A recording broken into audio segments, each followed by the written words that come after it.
Hey, at least we're not playing today, right?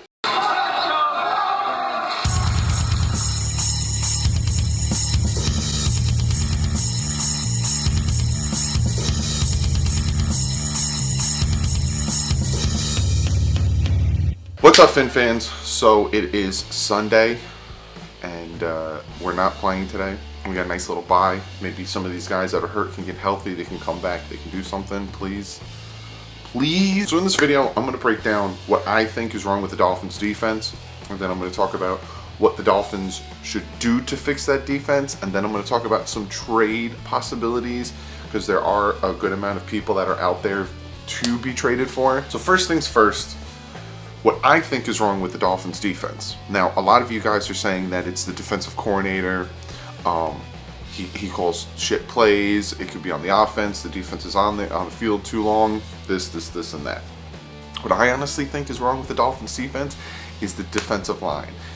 In particular, the defensive tackles. Now, I know that our defensive ends are banged up, so I'm going to talk about that a little bit too, because there are some potential trade possibilities at defensive end, which wouldn't hurt, but you know, like Cameron Wake isn't playing at 100%. Robert Quinn has actually been playing really bad all season. He is costing us a lot of money, and he isn't owning up to it. But these defensive tackles are the reason that the Dolphins are absolutely horrid at the run stopping. I have a clip here where you can see the defensive tackle is getting blown off the line of scrimmage. He gets pushed back from, mind you, this is the worst offensive line in the NFL. He gets pushed back and then he gets smushed to the ground. Like, you cannot have that happen to you. If these linebackers, especially when it comes to the pass, especially when it comes to the run, they need to get pressured. They need to push up the field to help these linebackers come in and make the tackle. That's another reason why these linebackers look like they're playing like shit. For one, McMillan is absolutely horrible in pass defense. So to put him out there and then not have him perspire with a pass rush at least is bad. He's also really bad at deciphering what gap to hit to hit the runner. He's thinking too much. He's not instinctive. If you look at the same play, you could see that Raekwon McMillan is also getting pushed, like manhandled by this offensive lineman. The only person in this play that actually helped and stopped the play is one of the only people on this defense that is actually doing something, and that's Rashad Jones. He comes in and he makes this tackle to stop it from being a first down, but still, like, you just look at this offensive line and they're just pushing this defensive line around. Again, the worst offensive line in football. Like, come on, guys. But then if you look at this run play is absolutely horrible on the defensive line. You got one defensive tackle is getting thrown to the ground, essentially. He's getting completely pancaked to the ground like it's no one's business. And then you see the other defensive tackle is spinning around. So now he's getting blocked in the back. These defensive tackles are getting completely blown out, and they're getting completely moved from the line of scrimmage to the point where these offensive linemen can now block the linebackers. So there's no pressure, there's no gap pressure, there's no stopping of the run. And I feel like this right here is the reason why the Dolphins defense is playing so badly. The first 3 weeks of the season, the Dolphins defense was playing so well is because we had a fully healthy defensive line, and they were getting pressure and they were stopping the run. All of a sudden, people started getting banged up, people started going on IR, people started getting injured, and it just went completely downhill. Absolutely horrid run defense. If you think about it too, when it comes to us facing mobile quarterbacks, especially with Watson, if it comes to getting any type of pass rush, we have no pressure up the middle because these defensive tackles also aren't getting off their blocks and trying to get sacks. Now, I know that Taylor was playing good, and I know that Gotcha was playing good, but some of these defensive tackles have been playing really bad. And then what happens when you have really good running? You throw in some play action. And if you look at this play action play, the whole defense and linebackers bite on the run. They all run to the right side of the line and they try to stop this run, and all they do is just have the tight end slip out of the back, wide open, easy touchdown. And I feel like that's the reason why these tight ends are burning us. Not only is it because McMillan is really bad at pass defense, but it's because now we're so focused on stopping the run because we can't stop it that tight ends are getting wide open, and that's easy touchdowns for them. So to me, I honestly think that yes, sometimes Burke calls really, really dumb defensive plays. He doesn't feed into his defense's strengths. Like, play some zone. And you can't play press if you. I was yelling at the TV a bunch of times, like, why are you so far off the line of scrimmage with these corners?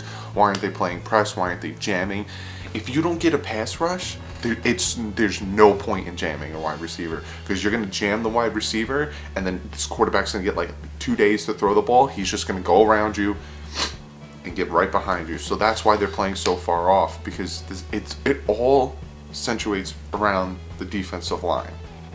If this defensive line is playing like crap, the whole defense is going to be playing like crap, because we don't get pressure and we don't stop the run. So to me personally, I know a lot of you guys are talking about cornerbacks, like we should trade for a cornerback, because if you have Xavier Howard and then we take Bobby McCain and put him back in slot, and then we have a corner, and then take TJ McDonald, maybe put him at linebacker, and then put Miko where he belongs at safety, this defense is going to be way better. We're going to be better. But that's not the case, because if the defensive line can't stop a goddamn thing, then it still don't matter, because they'll run all over us, they'll do play action plays, and they'll just do their thing. In the beginning of the season, I was saying that the offense needs to stay on the field. They need to convert third down so this defense can rest. Now it's at the point where the defense needs to get their ass off the field so they can rest. It's bad. It's real bad. But there are some things, some people and things out there that I think could help the team. Specifically at defensive tackle, there's 2 guys out there. There's Kendall Langford is still out there. He's with the Dolphins in off season.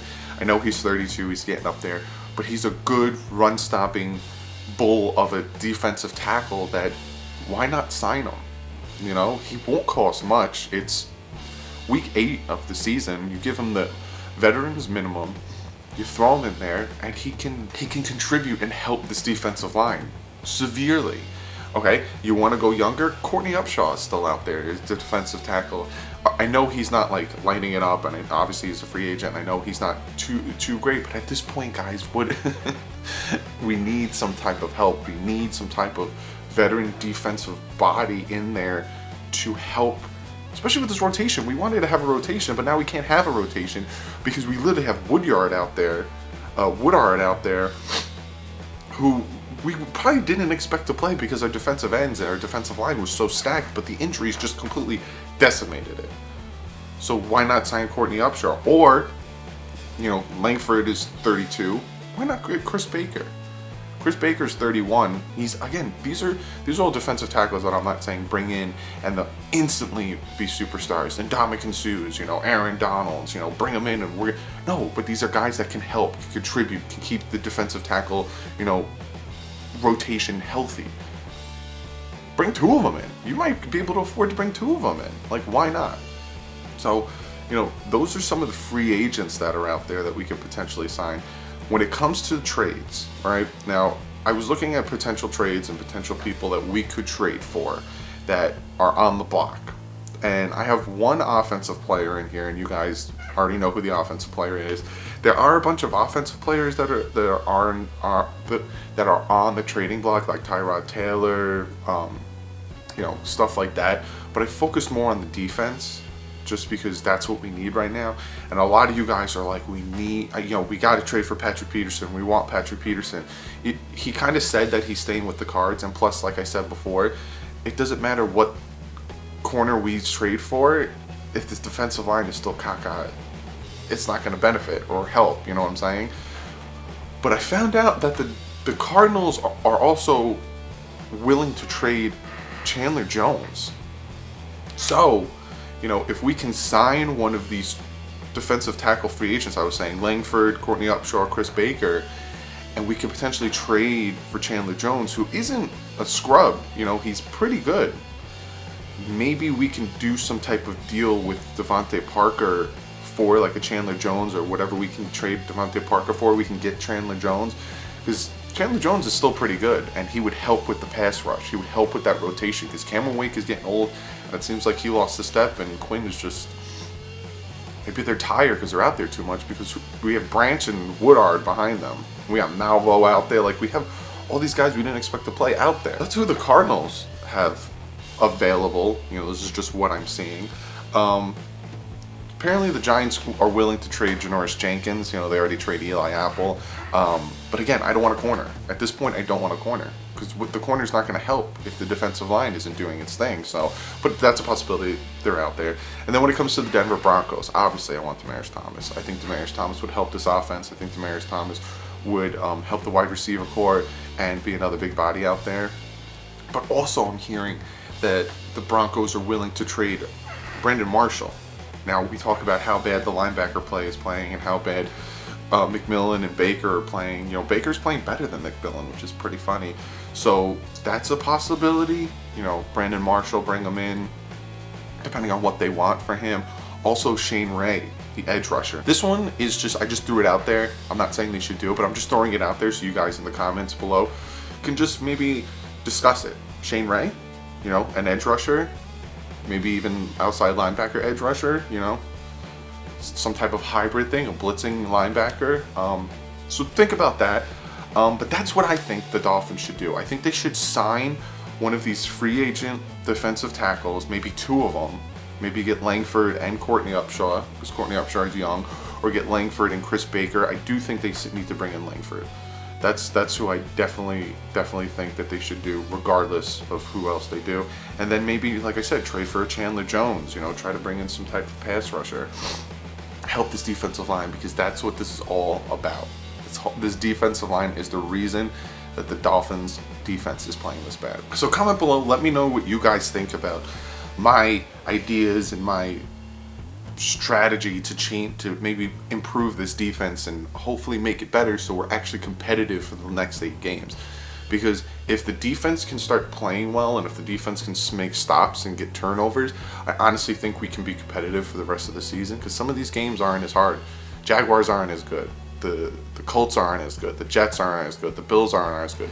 So if this team can get more competitive and be more productive on defense and offense, we can win at least, you know, 4 more games and go, you know, 8-8, 9-7, 10-6. I don't know. Obviously, you guys can be like, you're an idiot. You don't know what you're talking about. We're not going 10-6. I know. But comment below. Let me know what you guys think. Speaking of comments, here is the comment of the day. This one comes from Sean, and he says, I think Burke should go for the simple fact that his philosophy is he doesn't care how much yards he gives up, but when you give up 500 yards, you're going to give up a lot of points. I don't even care if it's a field goal. I agree.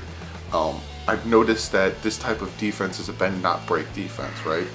If we play a good offense, it's like in between the 20s, we give up everything. But then once we get to the red zones, this defense used to be lights out. We would like top ranked defense in the red zone. So I do agree with you. But it's like the whole Matt Burke has to go. We fire Matt Burke, right? Say we fire Matt Burke right now. Who is going to coach the defense, and is the philosophy going to be different? Because in the middle of the season, literally it's dead center of the season, we cannot just change the philosophy on this defensive team, because then it's going to get worse. I honestly think that it has to do with the players not executing, and I think it has to do with the injuries. I know you guys hate hearing that, but I honestly think that. Because if your guys aren't playing at 100%, they're not executing at 100%, which then you can call, like I said Thursday night after the game, you can call the best schemes, especially on offense. A lot of you guys want to fire Gase, but then like if you're not executing properly, then it's just not going to work. You can call the best plays and the best schemes, but if you have 3 or 4 guys out there who don't know what's going on, who are covering the wrong guy, who are blocking the wrong dude, and the play blows up, then you look like an asshole.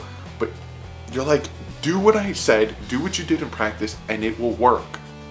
Like, look at the trick play to Jakeem Grant against the Raiders. They did what they needed to do. Everyone did their job, and it worked.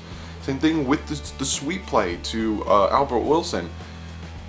So it's hard to put it on who. The one thing I will say, though, is maybe Adam Gase should give up his offensive play calling. I do like him as a head coach, but sometimes he gets in his head too much. Or give the responsibility to the offensive coordinator, because I like him and I like his mentality, but I don't like when he overthinks things. But that's the video. Like I said before, comment below, let me know what you guys think. I love reading your guys' comments. We broke 2,000 subs. I already said that last week, but still, you guys are amazing. Follow me on Twitter. I retweet a lot of things. Today specifically, I'm going to be on Twitter a lot, you know, watching football while I'm not watching the Dolphins play. So follow me on Twitter if you're not following me already. I really appreciate that. I've been chatting with a bunch of you guys on Twitter. A lot of you guys comment on my tweets, and then we have a full-blown discussion about the Dolphins and football in general. Follow my second channel, The Bit Boys. We're playing a ton of new games. We're going to be playing Madden all November. Come on. November is essentially like football month because you got Thanksgiving and everything. So we're going to be playing Madden all November, so be sure to go check us out on The Bit Boys. Subscribe if you're not subscribed already, and give this video a thumbs up because, hey, I know I'm giving false hope, and I know a lot of you guys think the season's over, and I'm halfway there. I'm halfway there. Because even if we make the playoffs, we'd have to play like the complete underdog to even do anything in the playoffs, you know? But I still feel like if they can fix this defensive line and they can fix the problem with the run defense, which is going to be hard, not saying it's going to happen, I still think that we can win some games, and I still think we can go 9-7. So give this video a thumbs up just for the fact that, hey, gotta be a Dolphins fan, you gotta hope sometimes. Subscribe if you're not subscribed already. Picks video is gonna be out Wednesday, and then my preview video for the Jets will probably be out Friday, Saturday. Then the post video will be out after the game. Comment below if you want me to do a specific video. If you guys have a specific idea for a video you want me to do, comment it below, and maybe I'll do it between today and Wednesday. But other than that, don't give up hope. If you did, I don't blame you, because those last two losses were very bad.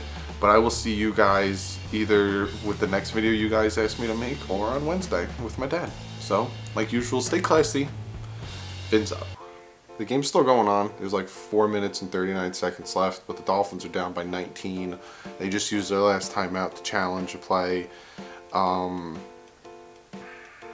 This game, again, was lost by the defense.